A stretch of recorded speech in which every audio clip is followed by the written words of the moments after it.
Well, thanks for joining me with this presentation focusing on acute respiratory presentations. So there's quite a few objectives to cover in this talk. We're going to try and understand the general approach to unwell patients, but also a concept called controlled oxygen.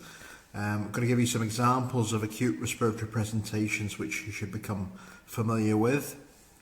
We're trying to understand how to investigate patients presenting with acute respiratory problems and also investigations which are relevant for those patients, and also understand the principal management strategies for these acute presentations. And then we'll also cover some of our example scoring systems, for example, asthma severity in acute asthma presentations, or curve 65 in pneumonia, or also covering key aspects of sepsis 6 as well. So general approach to unwell patients, as we all know, resuscitation is the key thing here. And if you're approaching any unwell patient, then generally this ABCDE approach is extremely useful, and the way that we should assess patients. You'll be doing this in real life, but also particularly in your forthcoming simulation training as well. So it's something which is important to get used to. So now clearly today we're going to assume that all our patients have a patent airway, so we're not really dealing with acute problems requiring invasive ventilation. We're talking and really focusing more on the breathing part of this schematic today. So as a sort of initial question, just to think about respiratory failure, as an example, if we had a 29-year-old man diagnosed with pneumonia, previously fit and well, but he presents unwell as a result of his pneumonia with oxygen saturations of 92% on air. The question is, what oxygen would you recommend for this patient? So A, it seems unlikely to not give him any oxygen, so probably discount that. B, either 28% oxygen, or C, high flow oxygen. So just have a think about that for a moment. So you may well intuitively want to go for the high flow oxygen option, but actually we recognise now that actually we don't need to use high flow oxygen in every single medical emergency if somebody is hypoxic. There are clearly indications for using high flow oxygen, which would generally be if somebody's in a cardiac arrest or if they have very severe respiratory failure. And really guidelines currently suggest that if you've got new respiratory failure presenting with saturations of 85% or less, then high flow oxygen would be appropriate. However, if your saturations are higher than that, then we should use something else which we call controlled oxygen. So controlled oxygen really is the principle of avoiding over-oxygenation. So in practice this means using the minimum amount of oxygen that will achieve the patient's target saturations. So therefore, as an example, high flow oxygen is not appropriate for a patient with saturation of 92%. If you just need to get the target sats to 94% or above. And it's a really important concept, controlled oxygen, because there's lots of evidence emerging, not just in respiratory evidence, but from cardiovascular diseases, that if we over-oxygenate patients, even in those who don't have carbon dioxide retention, we can actually cause quite significant harm. So we must remember that oxygen is a drug and it should be prescribed appropriately. So coming back to that question about this patient, really the answer to this of these three options would be answer B. So 28% oxygen in this patient, because he's not got severe respiratory failure, which is what we classify by current guidance as SATs of 85% or less. So therefore we should use controlled oxygen. Okay. If you're not familiar with the types of masks that are available, then during the block you'll have scope to sort of spend time on the wards, whether that be a respiratory ward or any general medical ward will have this kind of kit available. So it's important that you get used to seeing the different types of oxygen delivery equipment that's available, and get your nursing or doctor colleagues to show you how to set these things up. And again, certainly when you come to your simulation training, we'd have an expectation that you have some familiarity with these and that you're able to set these up, including connecting to oxygen via either a tap or a cylinder as appropriate. So here we've got a picture of nasal cannula, which is what we generally use for people who need sort of fairly low amounts of oxygen. But if we want to really make sure that we know what percentage we're giving at a more accurate basis, then these Venturi masks are things which we use. And as you can see, different colours correlate to different percentages of oxygen. So for example, if you use a blue Venturi mask with the correct oxygen flow rate, you can achieve about 24% of oxygen given to your patient, as opposed to the green Venturi at the other end of the diagram, which, using the correct flow rates, you can achieve about 60% oxygen given to your patient. And these are the kind of piece of equipment that we use more likely in a resuscitation situation, or if we're thinking about using high flow oxygen, then we might just use these masks to deliver oxygen. So just remembering that fact that oxygen is a drug, it needs prescribing appropriately. We need to think about our target saturations carefully for our patients, and we need to avoid unnecessary over-oxygenation. And generally the principle is, if a patient presents unwell with saturations of less than 92% on air, then we should be doing an arterial blood gas. Okay, so this is a different patient. This is case 1, we'll call it. So this is a 20-year-old law student who presents to the acute medical unit with 1 day of breathlessness at rest. She's got an associated dry cough and wheeze. She has got a past history of asthma, and in terms of medication, she's using PRN salbutamol, but she's used this really quite a lot over the last 24 hours. Excessive usage up to about 20 times during that last day.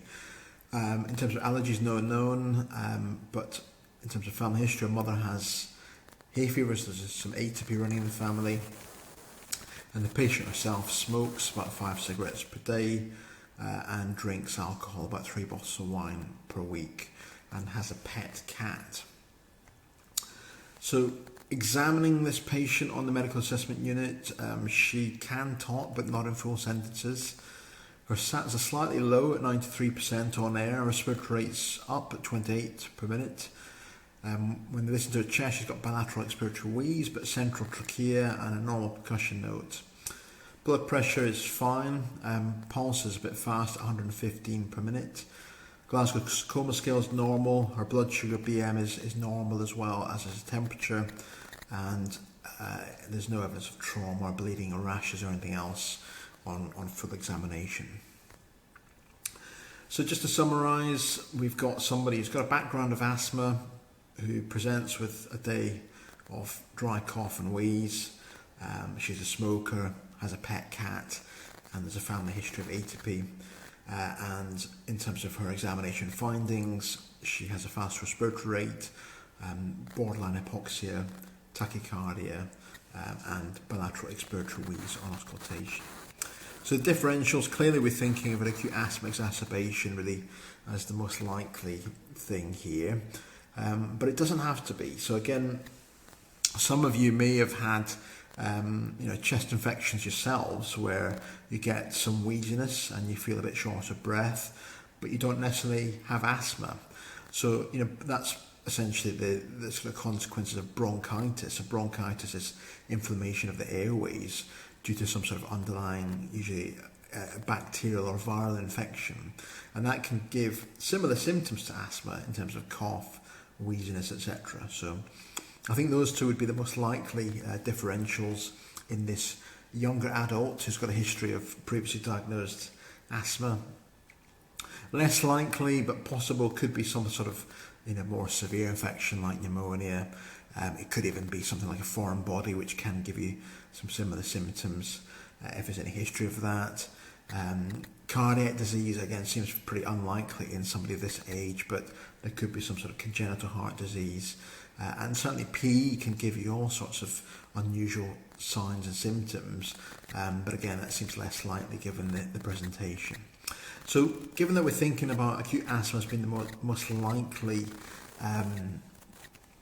sort of diagnosis here, clearly peak flow is going to be the best investigation initially, along with blood testing, so routine blood tests, full blood count, particularly looking for the white cell count, but also the eosinophil, which is a very good marker of airways inflammation, particularly in patients presenting with acute asthma. Baseline renal function would be useful, and potentially a CRP level as well, to look for any other evidence of infection. An X-ray is going to be useful to exclude other problems such as pneumonia or even a pneumothorax, which can potentially be more likely in patients with underlying respiratory disease. And given the sort of borderline hypoxia, an ABG may be appropriate as well. So in terms of peak flow, again, this is just a very brief guide, but clearly something that you would need to practice on the wards, and unless you have a patient who has an active infectious disease such as COVID, then there's no reason why you shouldn't be doing this when you're on your respiratory placements.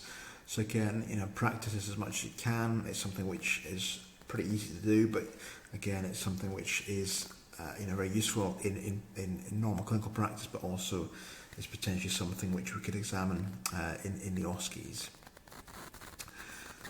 So thinking about predicted peak flow, so often patients who have asthma will know what their best peak flow is, but sometimes they don't, or it may be a first presentation of somebody coming to hospital with an acute asthma exacerbation. And if they don't know what their best peak flow is, then there are charts like these readily available either online or on the admissions units, which can use a patient's data, in other words their height, their age and their gender, to give a predicted peak flow. So in our patient, her peak flow is 180 litres per minute. She has a predicted of 420 litres per minute. Blood pressure, as we know, is okay. Respiratory rate, as we said before, was fast at 28 per minute. Heart rate 115 per minute, and saturation of 93% on air. Just talking but not in full sentences. So using this information, if we're going to assume that this patient has an acute exacerbation of asthma, the first and most important thing is to try and determine what severity of this acute asthma attack is, because that will also then consequently help you to manage a patient appropriately as per evidence-based medicine and guidelines. So just thinking at the start, the peak flow is 180 litres per minute. So in terms of percentages, that is somewhere between a third and 50%. Okay, so that would be a severe criteria. In terms of respiratory rate, again, that's above 25 per minute, which again would fit into the severe criteria of an acute asthma exacerbation. And similarly, the heart rate is 115 per minute, so anything above 110 again would be in keeping with a severe asthma exacerbation. So there's a few features here which suggest this patient's having severe classification of their acute asthma. If we're not familiar with these classifications, we can remind ourselves. So this is referring to people presenting with acute asthma attacks.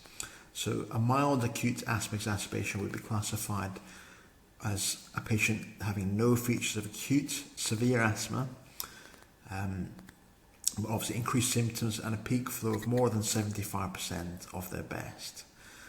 A moderate asthma exacerbation would be classified as no acute severe features with increasing symptoms, but peak flow between 50 and 75% best. In terms of severe classification for acute asthma, you only need one of the following to essentially pull you into that category. So that's a peak flow between 33 to 50% best predicted, respiratory rate more than 25 per minute, heart rate of more than 110 per minute, and inability to complete sentences in one breath. So essentially our patient example has all of these features, therefore suggesting that she has severe asthma by the acute classification. But you only need one of these in practice to pull you into that classification. So in a different patient, for example, the peak flow may have been the same, but the respiratory rate may have been 24 per minute, with a heart rate of 100 per minute, and able to talk in 4 sentences, but still that one element, that peak flow, may pull that patient into that severe category. Similarly, a patient may have a peak flow of between 50 to 60% best predicted, but they have a respiratory rate of 30 per minute, then they still go into that severe category. So you'll need one element to pull you into that severe category.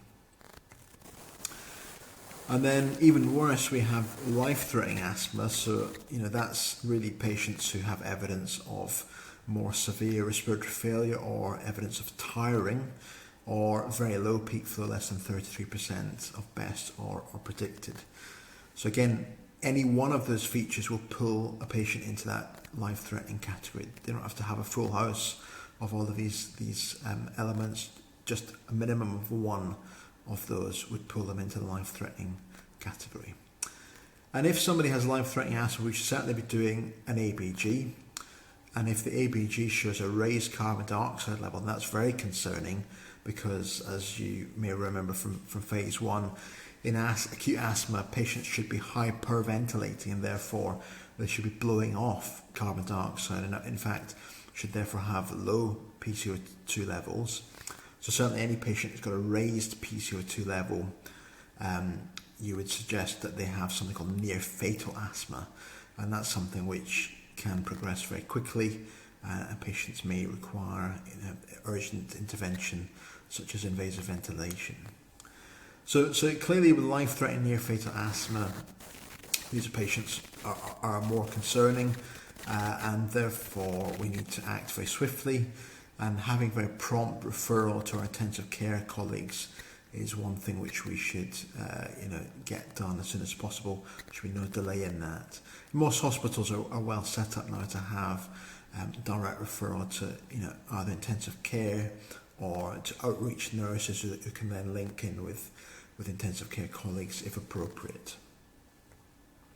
So in terms of treating this patient with our acute severe asthma attack, we need to use controlled oxygen, as we mentioned before. Her SATs were 93%, so therefore we don't need a lot of oxygen to get up to 94%. High flow oxygen would not be appropriate, but controlled oxygen would be in this case.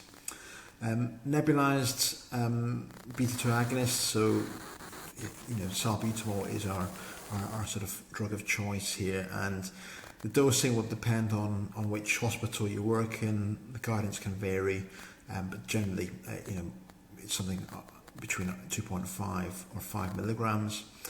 And you can use nebulized salbutamol again and again and again. So we can actually use it every 15 to 30 minutes, depending on how patients are responding to treatment. If they're not getting better, then you may need to use it again. And that's something that we call back-to-back nebulizers. So that's something we can do with nebulized salbutamol. In addition to nebulized salbutamol, we can use nebulized ipratropium, and generally we sort of add that in as a dose of 0.5 milligrams or 500 micrograms 4 times per day. That's not something that we can use back to back. That's just restricted to the 4 times a day treatment. And then steroids is the key thing here. Again, thinking about our pathophysiology of asthma, one of the key issues with asthma, whether it's acute or chronic, is inflammation in the airways, and therefore the only thing which is really going to start to make a significant difference in terms of treating someone with an asthma flare-up is steroids to try and treat that inflammation.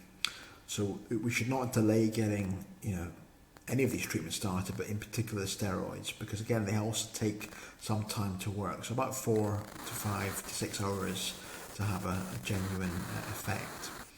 So for most patients we'd use prednisolone, oral prednisolone 40 milligrams stat, and then once a day for about 5 to 7 days as a minimum after that.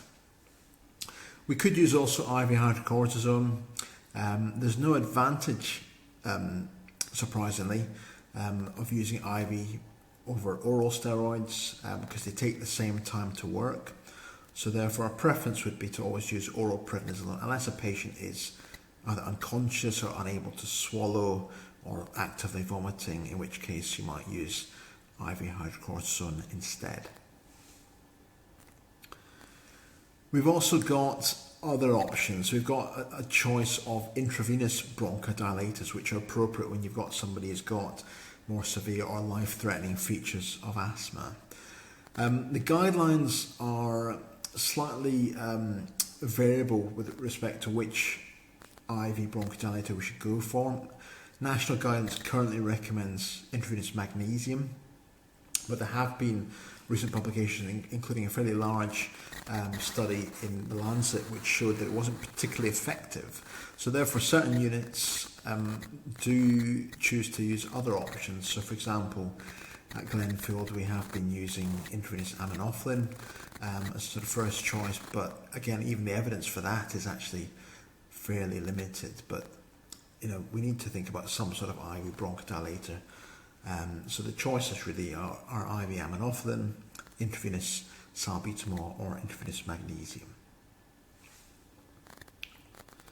Okay, so the patient does get better with that treatment plan over the next few days. She makes a general improvement, and then she's deemed clinically to fit criteria for discharge. So we need to think about what advice we could give her to help her asthma control, to stop this happening again. So if you remember, going back to the case, she was just on a PRN salbutamol inhaler but no regular inhaled steroids, so certainly that's something that we need to address and initiate before she's discharged. Our asthma nurses would help to review this patient, to go through inhaler technique to make sure that she's using it properly, but also to give her what's called a written management plan. In other words, enable to be able to sort of respond herself if in the future her symptoms do deteriorate again, and with some home peak flow monitoring, again, that can be used as a trigger to work out what to do if somebody becomes unwell. So for example, if she was discharged and her best peak flow is 420 litres per minute, but the management plan says that if she becomes more unwell with respiratory symptoms and the peak flow drops below a certain target range, then she may need to take an extra dose of inhaled steroid. Or if the peak flow drops below 75%, for example, then instructions may be to go straight to the emergency department or to seek urgent medical attention. So again, those can be tailored according to individual patients' requirements, but that's what we call a self-management plan, and that's important for every asthma patient to have, whether they've been into hospital or not. Other advice that is going to be important for this case is obviously stop smoking. So smoking cessation is going to be a key factor, and also thinking about potential triggers. So again, we didn't really explore what the reason for this patient coming into hospital was. Again, it may have been a chest infection which has driven that, but it could have been atopy related. And if you remember from the vignette, she has a pet cat, so certainly investigating her for key allergy triggers would be important, and that's something that again would be arranged to be done in due course. So generally we have something called an asthma discharge care bundle, which again we'll focus a bit more on that in the asthma talk, which is in one of the other presentations, looking at virtual inpatients. The next case is a man who is identified by the nurse in the medical assessment unit. She informs that this patient's SATs have dropped suddenly to 91% on air, and the story is really that he's just received a second dose of intravenous antibiotics for leg cellulitis. The question is, what should we do? So clearly this is really an example of somebody having an anaphylactic reaction to the antibiotics. So therefore the first thing is to make sure that you've got enough help available. You may be the only doctor on the ward, so this is something which can deteriorate fairly rapidly, and therefore it's important to have as much support and help available. If the patient seems like they are getting worse quickly, again, if you're not sure, you may need to call the arrest team if there's no other help or senior support available. But the things that you could do in the meantime, certainly removing the trigger, so that in other words stopping the current intravenous antibiotic infusion, making sure that we perform our at very least basic life support, so maintaining the airway, making sure that the breathing's fine, going through our ABCDE, using appropriate oxygen as required. If the patient's very hypoxic, you might go for high flow oxygen. If it's just marginally hypoxic, then controlled oxygen may be more appropriate. Intramuscular adrenaline is the key drug here. So again, all resuscitation trolleys will have a anaphylaxis kit on them, and included in that will be IM adrenaline, so 0.5 milligrams is the dose. This can be repeated again in a few minutes' time if required. Having access to give IV hydrocortisone and IV antihistamine chlorpheniramine is important as well. And again, if the patient's hypotensive, then clearly keeping them lying flat and possibly giving fluids if that seems appropriate. Other interventions which are probably more a specialist might be using nebulized salbutamol if the patient's wheezy, and certainly if either the anaesthetist or if there's an ENT specialist present, they may be able to observe laryngeal edema. If that's the case, then they may choose to use nebulized adrenaline as well. So I think the key message is that this can happen, really quickly, and the patients can really deteriorate fairly rapidly. So it's important that we do know how to manage this situation. And just as a reminder, obviously it's not just antibiotics or drugs that can cause this. Clearly, common other reasons are insect bites, but also eating foods such as peanuts or nut allergies, of course medications. Okay, the next case is a 67-year-old man who is known to have COPD. He's admitted via our clinical decisions unit, which is a cardiorespiratory admissions unit, with shortness of breath on exertion. His current exercise tolerance is less than 5 yards, but normally it has been 500 yards. So listening to his chest, he's got bilateral wheeze. His oxygen sats so that he is hypoxic, with saturation of 86% on air. His Glasgow coma scale is slightly reduced at 14, so he's maybe slightly drowsy. Initial tests show his blood results and ECG are entirely normal. So we've got really another couple of investigations that we should do here. So clearly we want to get a chest x-ray and an arterial blood gas at the very minimum. So his x-ray is not great quality, but what we can see is what appears to be hyperinflated lungs, but there's no obvious additional features such as consolidation or anything else of note on this x-ray. His arterial blood gas on air does show a pH of 7.26, so if you don't know if that's normal, high or low, our rough reference range is about 7.35 to 7.45, which is normal, so therefore this is an example of somebody who has acidosis. His PO2 is low at 7.1 kilopascals, and his PCO2 is high at 7.8. He's got a bicarb of 25 and a base excess of 0. So putting all of these things together, he has type 2 respiratory failure with a respiratory acidosis. So again, if you're not familiar with a sort of basic approach to arterial blood gas interpretation, then this is something that you can certainly refer to, and it's a useful guide using a systematic approach to any arterial blood gas issue. So our diagnosis really is that this patient's having acute COPD exacerbation. So if possible, we should try and ideally have this patient sitting up, which can help with VQ mismatches. As before, any ABCD approach is important. We should be thinking about using controlled oxygen in this patient. His SATs are 86% on air, but he has got type 2 respiratory failure. So really, because of the type 2 respiratory failure, we may suggest that his target saturations, as per NICE COPD guidance, should be between 88 and 92%. So therefore, controlled oxygen should be able to help us get from 86%, which is currently got, to 88 to 92%. Just to clarify, not every patient with COPD who comes in through the front door as an acute admission should automatically have target saturations of 88 to 92%.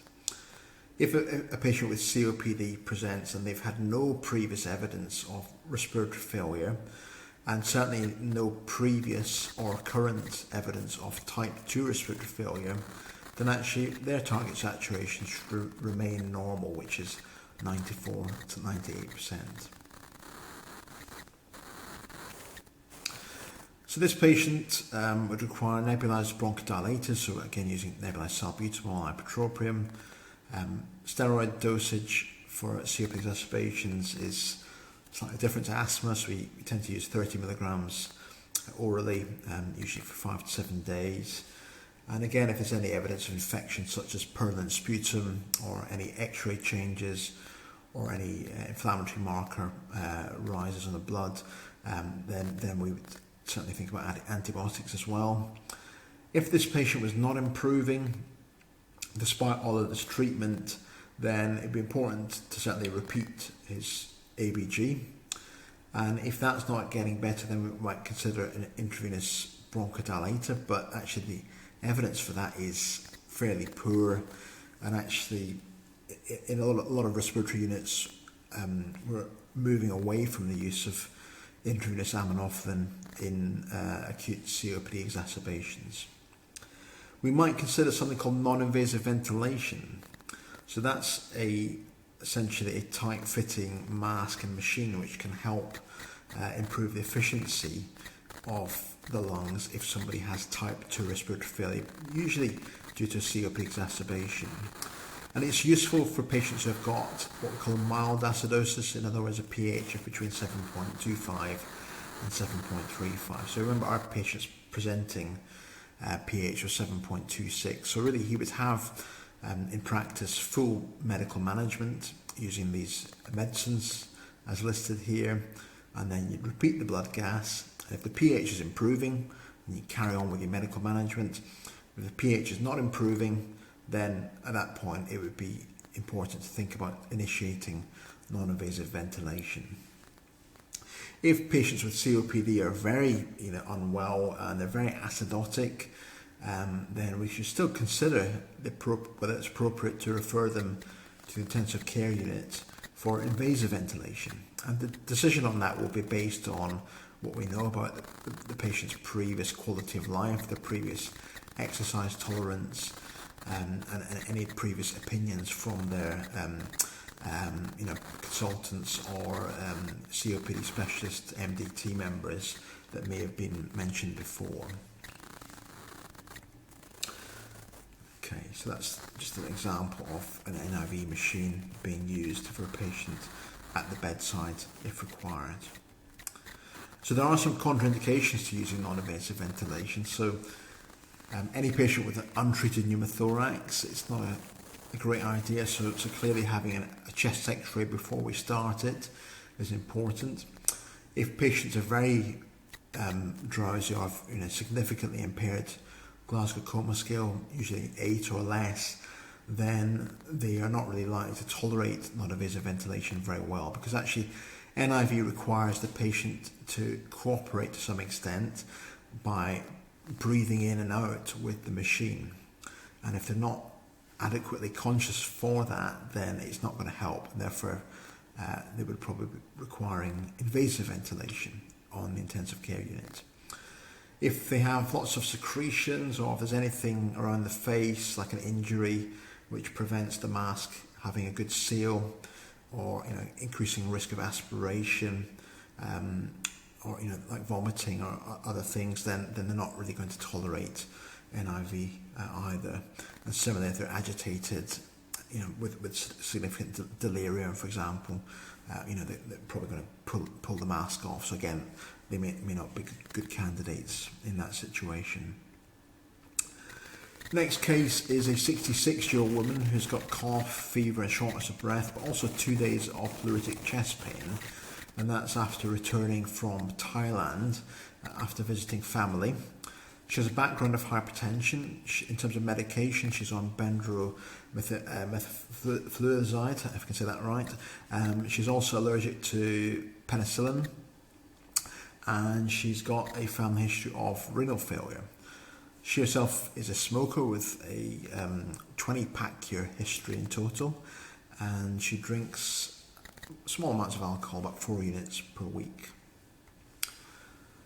So examining this lady on the admissions unit, she is febrile with a temperature of 38 degrees, very fast pulse, 120.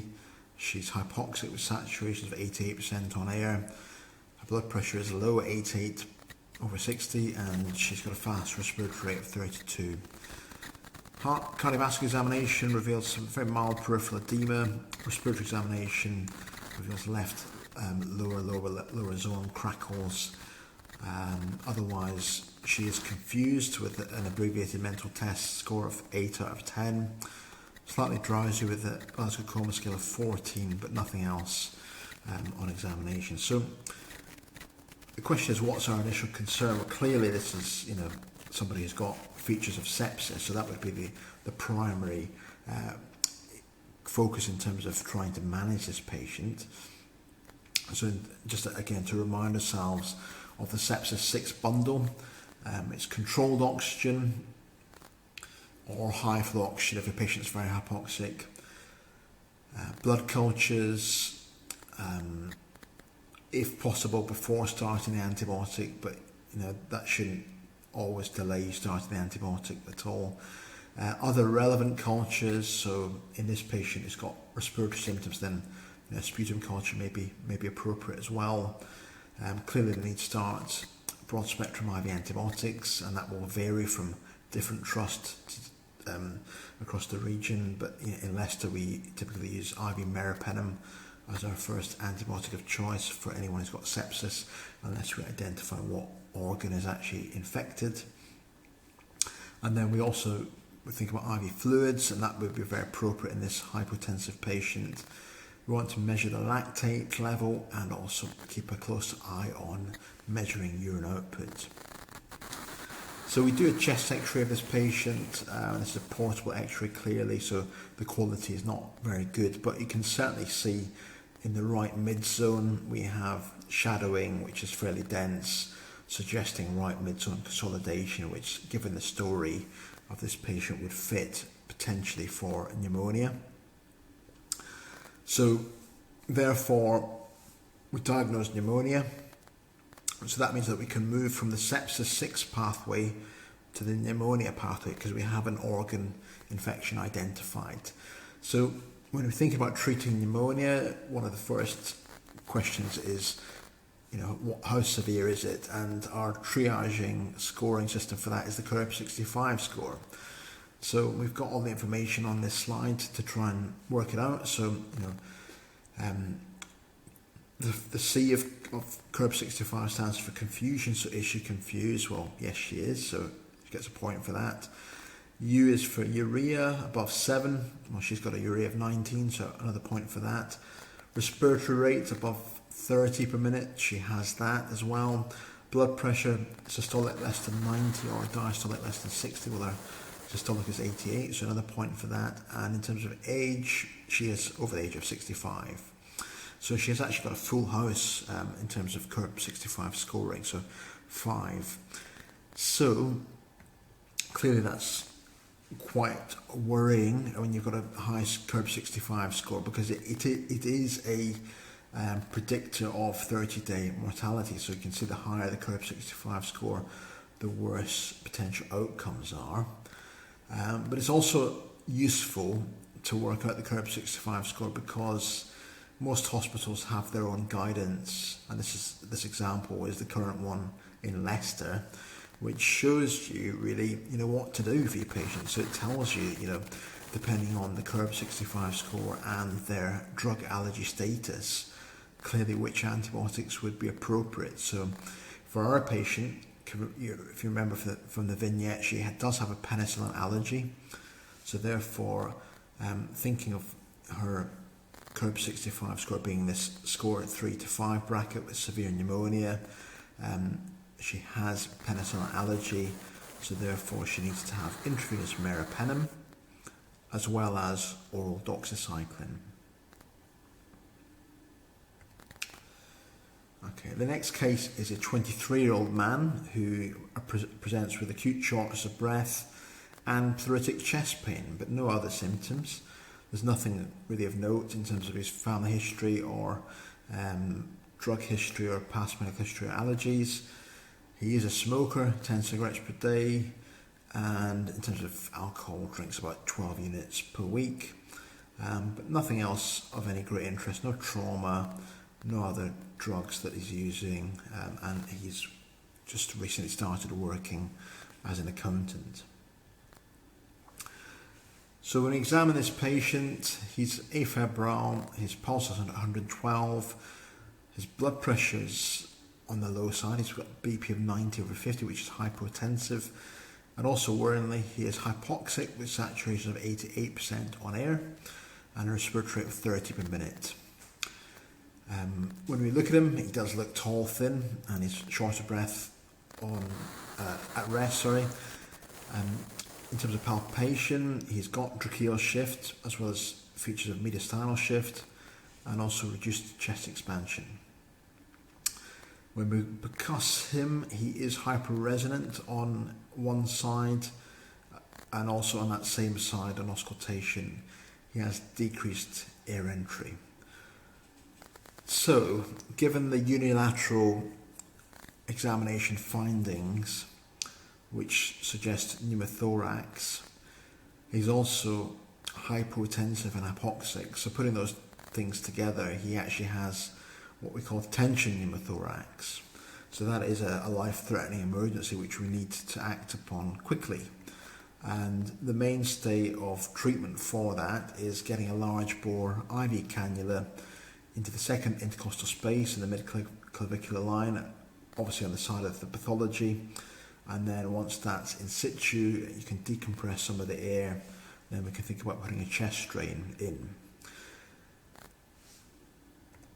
And this is kind of an example of a chest x-ray, which ideally should not happen because, again, this is an example of somebody who had tension pneumothorax, and from the examination and observation findings, we should have been able to diagnose tension pneumothorax and intervene with that before getting an x-ray. But the x-rays do happen from time to time, so this is a radiological example of that.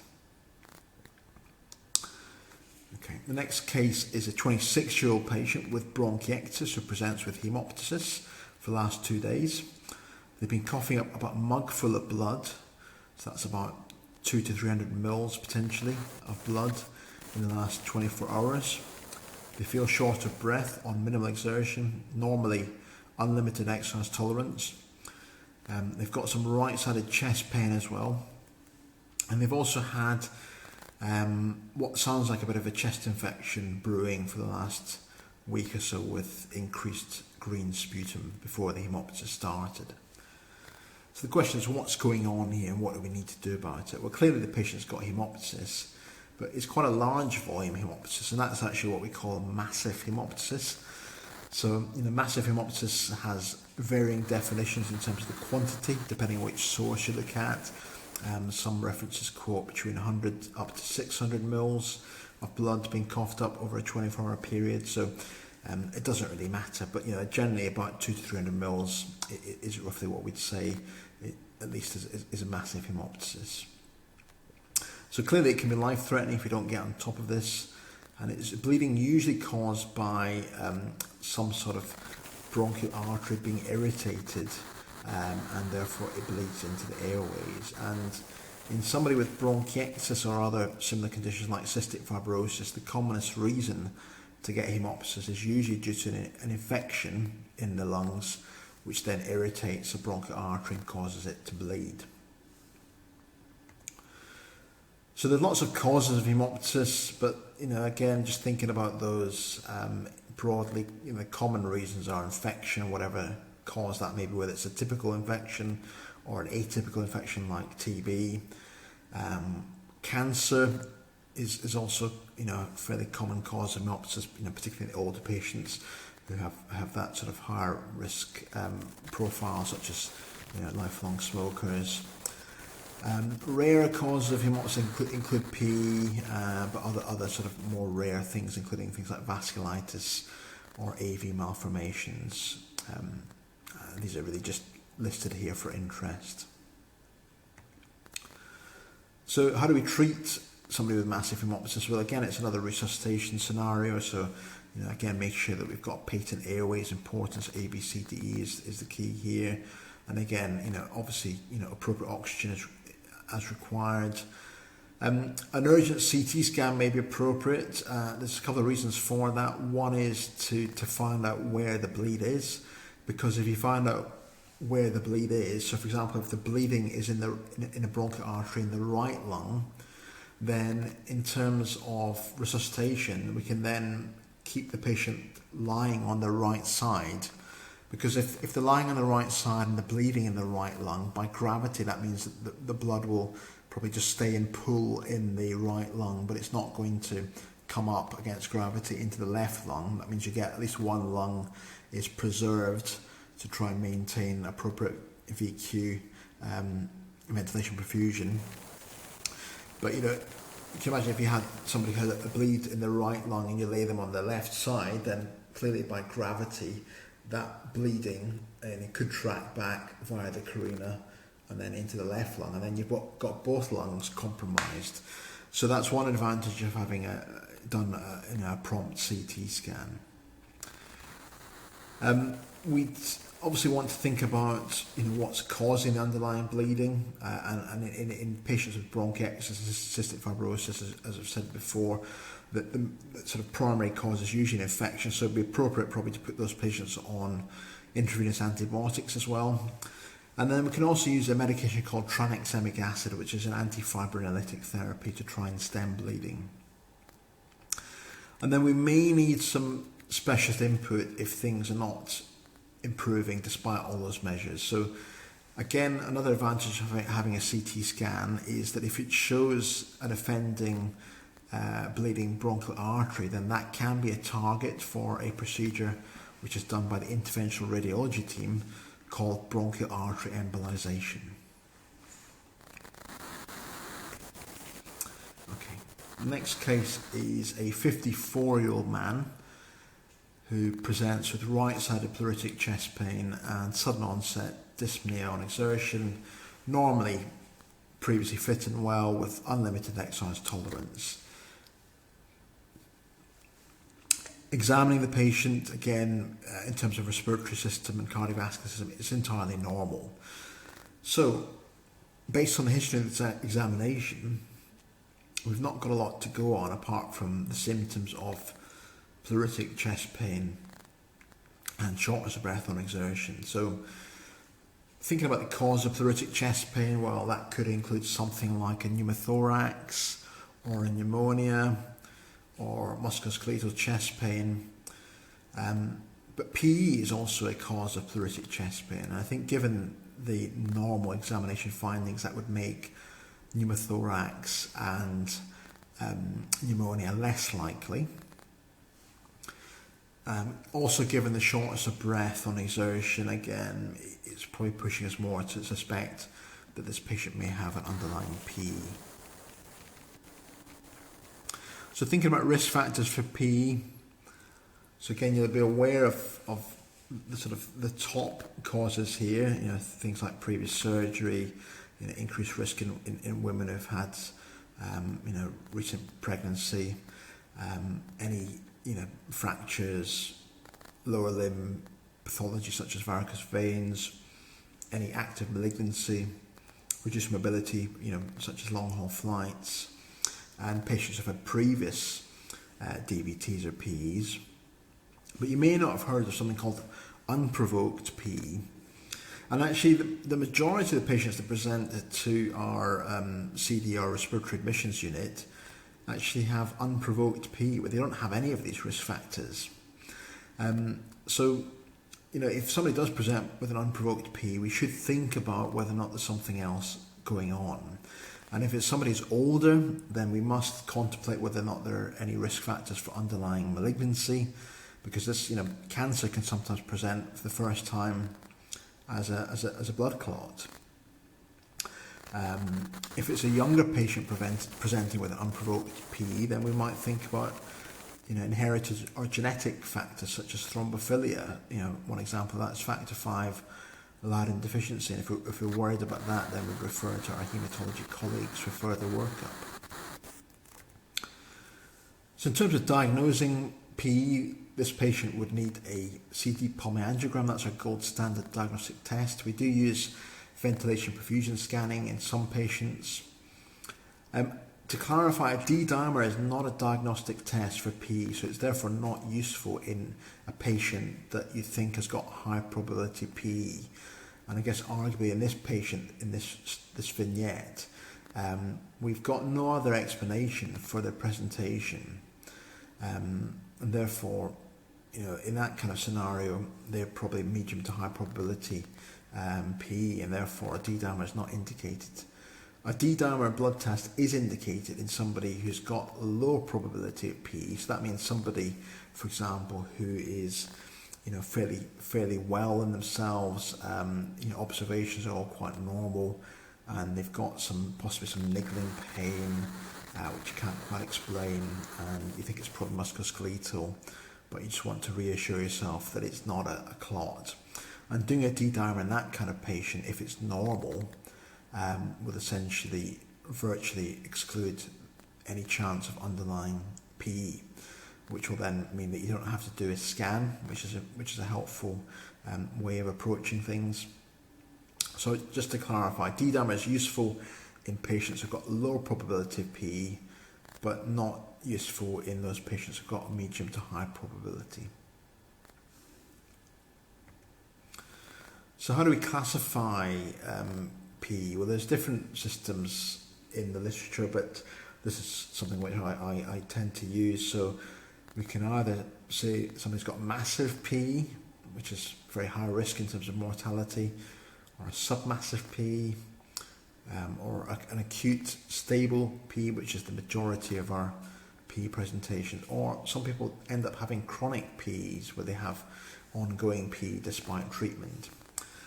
So massive PE really refers to the hemodynamic consequences of a blood clot, rather than the actual size of the clot itself. So if somebody has a massive PE, and that's usually a fairly large central clot, such as a saddle embolus or maybe bilateral main pulmonary artery PEs, that can have the effect of causing hypotension. And again, also patients may become very hypoxic and tachycardic as a result, and that's what we refer to as massive PE. Patients who have submassive PE are people who have evidence potentially of right heart strain, so they might have a slightly raised troponin level, or they might have echo or CT scan features of right heart strain as well as the PE, but their blood pressure is stable and normal. So they are patients who are at risk of going from that submassive to massive category, and they need close observation. The majority of patients have, however, like I said, acute stable PE, which essentially is PE, but normal blood pressure, observations, etc. So the management of PE is different then, depending on that status. So if somebody's hemodynamically stable, like we said for the majority of patients, then Current guidance is to anticoagulate, assuming there's no contraindications. In practice, we normally give these patients a shot of subcutaneous low molecular weight heparin whilst they're waiting for the imaging. Sometimes patients could be waiting several hours for their CT pulmonary angiogram to actually diagnose the PE. So just to sort of bridge that gap, it's good practice to do that, again, unless there's any contraindications to do so. Sometimes patients are waiting overnight for a scan, and another example of that is in Leicester. We have an ambulatory care pathway for PE. So if a patient presents late in the day, for example, in an evening shift or on a night shift, and their observations are normal, but we suspect that they've got PE, then we can give them a dose of low molecular weight heparin and then discharge them back home, and then they come back in next day for the CT pulmonary angiogram. If somebody's hemodynamically unstable with PE, that's what we were referring to as massive PE, then it's clearly a different approach. The mortality in these patients is higher, and therefore we need to do something different to try and act and to dissolve these clots quickly. And thrombolysis is the treatment that does that. So that's intravenous clot busting medication. Evidence shows that in people with massive PE, they have better outcomes if they have IV thrombolysis in terms of mortality.